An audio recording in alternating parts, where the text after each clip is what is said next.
여러분 안녕하세요. 네 번째 의미입니다. 11월 20일 방송을 시작하겠습니다. 자, 지금 시장 많은 개인 투자가 지쳐 있고 포기자가 속출하고 있죠. 지치는 시장이기도 합니다. 지칠 만도 하죠. 근데 이런 구간을 거쳐야 상승이 옵니다. 제가 왜 개미 무덤 구간을 표현을 썼을까요? 그게 찐 페이크이기 때문입니다.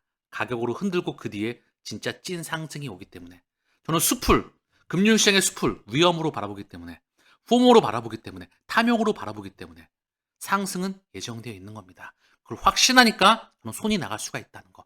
확신하기 때문에 매집을 할 수가 있다는 거. 자, 지금 보시는 거는요.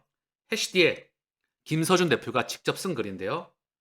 솔직히 말해서 2015년 이후에 암호화폐 시장의 롤러코스터를 쭉 탔지만 이번 약세장만큼은 정말 무섭지 않다. 물론 제 포트폴리오가 수익률이 이제 떨어졌으니까 여전히 마음이 아프고 모든 약세장의 운명이 그렇지만 이번 약세장은 근본적으로 다르다. 이전의 모든 약세장에서는 기술과 시장이 완전히 사라질지도 모른다는 실정적 공포가 있었다. 그 위협이 현실적으로 느껴졌었다. 허나 지금은 매일같이 가격 변동이 심하더라도 이번 약세장은 그러한 근본적인 우려를 전혀 담고 있지 않다. 글로벌 규제는 산업 성장을 억제하기보다는 함께 촉진하는 방향으로 진화하고 있다. 점점 많은 기관들이 이 자산권의 가치를 인식하고 있다. 하버드의 기금 포트폴리오, 예일대와 함께 더불어서 블랙락이 현물 ETF 가장 큰 비중을 차지한다는 사실은 매우 상징적이다. 하버드의 자금은요, 절대 함부로 움직이지 않습니다. 그들과 연관되어 있기 때문에. 절대 함부로 움직이는 자금이 아니다. 블랙락이 현물 ETF, 그거를 상당 부분 보유하고 있다. 스테이블코인 지표는 매우 매달 새로운 기록을 경신하고 있다. 2030년까지 스테이블코인 발행량은 현재 수준에서 수십 배 증가할 것이다. 이 막대한 양의 유동성이 코인 시장으로 들어옵니다. 과연 가격은 어디 있을까요? 전 세계 수십억 명의 사람들이 거래소가 아닌 핀테크와 빅테크 애플리케이션을 통해서 코인에 노출될 것입니다. 모든 것이 토큰화되고 있습니다. 사실상 많은 사람들이 AI 혁명은 알고 있는데 블록체인 혁명은 모르고 있습니다. 그 이면에 자본주의 혁명, 토큰화 혁명이죠. 돈의 공식이 바뀌는 거예요. 사람들의 생각과 가치관과 사고하는 방식과 틀이 완전히 바뀌어야 된다는 거죠. 돈의 혁명입니다. 무려 수백 년 만에. 이 가치를 아는 사람만이, 즉 인류 문명의 거대한 패러다임의 혁명을 아는 사람만이 이 거대한 대항해에서 완주를 해나갈 수가 있다는 것이죠. 가격이 반등하여서 이러한 근본적인 변화를 따라잡는 데는 그리 오랜 시간이 걸리지 않을 것이다. 그리고 또 중요한 부분인데 블랙록에서 이더리움 스테이킹을 등록합니다. 바로 델라웨어에 아이시어스 이더리움 스테이킹을 등록하면서 스테이킹 수익 반영 ETF 출시를 본격 추진입니다. SEC가 승인 시에 기관들의 이더리움 시장 유입이 가속화될 전망이다. 정말 중요한 단어이죠. 저는 이걸 일컬어서 상당히 상징적인 사건이에요. 이것의 진정한 의미를 알아야 됩니다. 이더리움의 폭발이 다가온다. 이걸 좀 풀어서 이해할 수가 있어야 되겠죠. 블랙락이 이더리움을 띄웁니다. 제가 왜 중요한 시그널이라고 말할까요? 왜 이들은 띄우기 직전에 왜 꼭 무덤을 만들까요? 저는 이거를 페이크라고 합니다. 페이크. 일정 구간 이후에 폭등장이 이미 예정되어 있습니다. 비트와이즈에서 XRP 현물 ETF를 뉴욕 증권거래소 상장을 합니다. 카나리에서 비트와이즈까지 그리고 그레이스케일, 프랭클 템프턴까지 이제 시장에 들어오게 됩니다. 거대 자본들이죠. 유대계 자본들과 함께 그림자 금융, 보이지 않는 금융시장의 손입니다.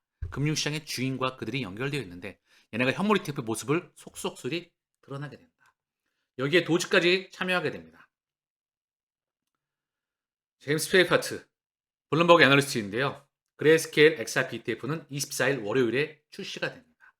프랭크 템프턴도 XRP ETF 24일 월요일에 상장될 수가 있다. 도지 또한 그레이스케일 도지 ETF도 마찬가지이다. 정말 중요한 소식들이 하나 둘씩 나오고 있습니다. 비트와이즈 임원이 미국 셧다운 해제로 암호화폐 ETF 대거 출시 예상을 한다. 자, 그러면 1년 안에 저는 분명히 200개 ETF, ETP 플러스 ETF 이게 200개가 시장에 출시하게 됩니다. 자, 그러면 제가 지난번에 강조했던 거죠. 2024년도 이래로 ETF가 155개가 SEC에 대기 중이고요.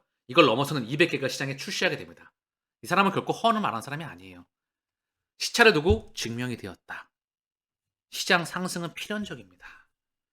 그 전에 왜 이렇게 시장을 흔들고 있을까요? 여기서 놀아나지 마시길 바랍니다.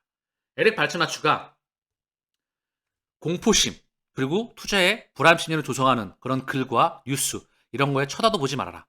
흔들리지 말아라. 멘탈 잡아라. 이런 이야기를 해주고 있습니다. 보통 100% 이상 반등할 때는 싱크대 밑으로 구멍으로 재빨리 도망갑니다. 허나 하락할 때마다 나와서 찡얼찡얼대죠.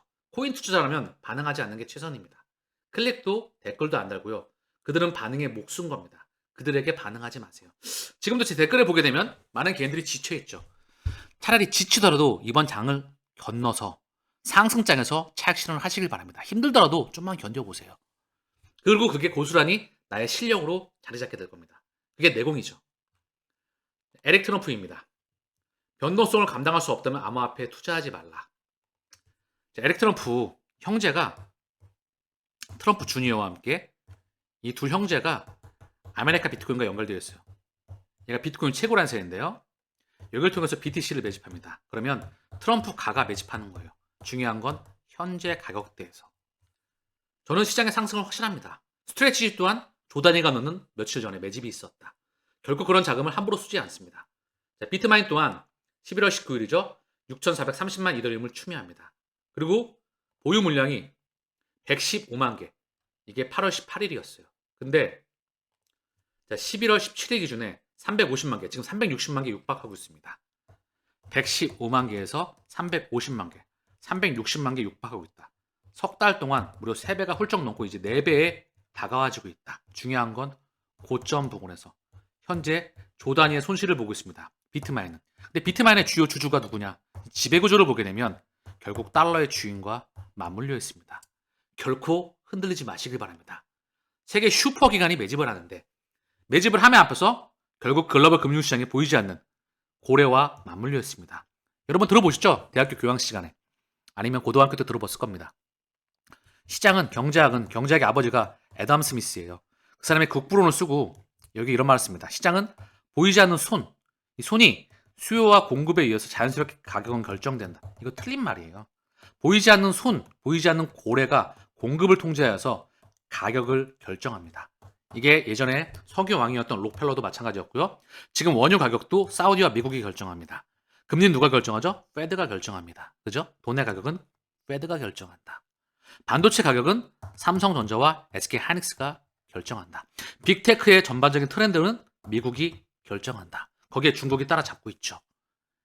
보이지 않는 고래의 움직임을 포착하는 게 통찰력입니다. 그게 유튜브에서는 한정적이야. 지금 개괄적으로 이 내용 또한 뭐 중요한 얘기긴 하죠. 또한 상당히 가치가 있는 자료입니다. 여기에 확장되는 자료가 보고서와 저의 통찰력과 자료를 통해서 확장돼서 원리가 설명된다는 거죠. 직접 원리를 아는 자만이 끝까지 갈 수 있기 때문입니다. 시장에는 155개 ETF가 지금 신청이 되어 있고요. 결국 시장은 상승할 수밖에 없고 이 헐떡 고개를 넘었던 분들은 결국 마지막에 거대한 수익률로 돌아오게 될 겁니다. 지금 상당히 많이 빠져 있죠. 그죠? 요 구간이요. 이때는 트럼프 관세 이슈로 완전히 폭락했었다. 이때도 흔들거렸었죠. 7개월 동안 이 허들을 넘고 지금의 허들 또한 비슷하죠. 저는 상승을 누구보다 확신합니다. 지금 대부분의 코인 차트가 이렇게 빠그러져 있어요. XRP도 마찬가지고요. 쫙 빠져 있죠. 이더리움도 마찬가지입니다. 쫙 빠져 있어요. 이걸 저는 언더슈팅으로 표현하고 있습니다. 자, 그랬더니 연준이 12월 달에 FOMC 투표 매우 치열할 거야. 12월 달에 금리를 내릴지 동결할지 모르겠어. 그래서 시장이 금리를 동결하게 되면 또 빠질 거야. 그래서 난 투자 못 하겠어. 또 빠지는 거 아니야? 이걸 불안 심리를 조절한다는 거죠. 허나 저는 CME 페드워치에서 금리 인하 확률이 또 떨어졌어. 12월 달에 동결 확률이 더 올라갔다는 거죠. 내려간 거야. 그러니까 금리 인하 확률이 동결 확률이 더 올라가고 저는 동결하건 또는 인하를 하지 않더라도 1월 달이건 머지않은 시점에 인하를 할 거라고 확신하고 있습니다. 이미 이것 또한 이해할 수가 있어야 돼. 페더럴 리저브, 연준의 대체 대표. 이 의미를 진정으로 알아야 된다. 제가 개괄적으로 설명드리지만 이거는 진정한 의미를 담고 있습니다. 계속 설명드리지만 2008년도에 1조 달러 미만이었고요. 그죠? 2008년도에 미국발 경제 위기와 함께 세 차례의 양적 영향으로 4.2조 달러. 줄인다고 했는데 많이 못 줄이고 3.7조 달러까지 줄이고 중단했습니다. 2020년대 코로나 팬데믹과 함께 9조 달러에 육박했고요. 이걸 줄였는데 6.6조 달러입니다. 이걸 중단한다고 하는 거예요. 심지어 2025년도에는 9월, 10월 금리 인하했고 시장이 폭등하고 있는데 금리 인하를 해줍니다. 그리고 12월 달에 QT를 중단합니다. QE의 반대말. QE는 양적 완화 쭉 늘리는 거. QT는 줄이는 겁니다. 찍었던 돈을 회수한다는 거죠. 이거를 중단해줘요. 금리 인하와 함께 명실상부하게 시장의 유동성을 공급하겠다. 고작 12월 금리 인하로 이걸로 흔들거린다면 사실상 하수입니다. 다시 말씀드리지만 2008년도에 제로금리로도 안 되니까 돈을 찍은 거예요. QE를 하였던 거다. 근데 이 QE의 반대말, 돈을 찍었던 걸 회수했던 게 QT입니다. 이걸 중단하겠다는 거야. 금리 인하보다 더 파급이 큰 거라는 거죠. 심지어 금리 인하를 2번이나 했어. 아직도 그들의 의도로 눈치를 못 채시나요? 이거에 대한 확장판이 멤버십에서 진행되게 되고요. 큰 그림을 그려낼 수가 있습니다. 진짜 막대한 투자를 통해서 부로 거듭날 수가 있겠죠. 끝까지 완주하는 사람만이 큰 부를 창출할 수가 있습니다.